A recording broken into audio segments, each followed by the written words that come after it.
Operation सिंदूरमध्ये केलेल्या साहस व पराक्रमाची दखल घेत मातोश्री सिंदखेडराजा तालुक्यातील सवडत गावचे सुपुत्र संतोष मोरे हे शौर्य पदकाने सन्मानित। जय भारत जय संविधान। मी प्रवीण कुमार काकडे व आपण बघत आहात लोकप्रश्न न्यूज महाराष्ट्र।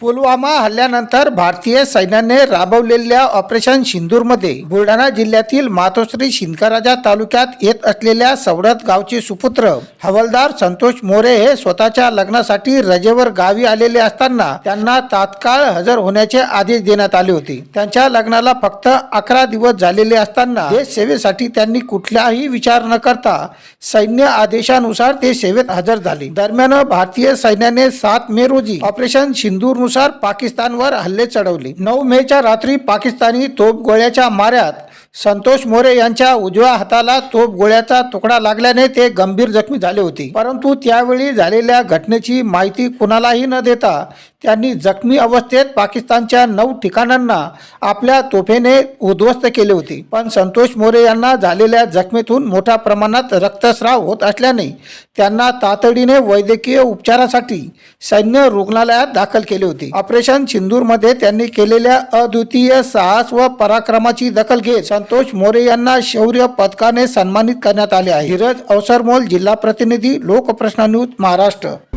लांस हवलदार, वर्तमान में हवलदार मोरे संतोष भगवान, 34 फील्ड रेजिमेंट। ऑपरेशन सिंदूर के दौरान आप एक आर्टिलरी गन ऑपरेटर के रूप में तैनात थे।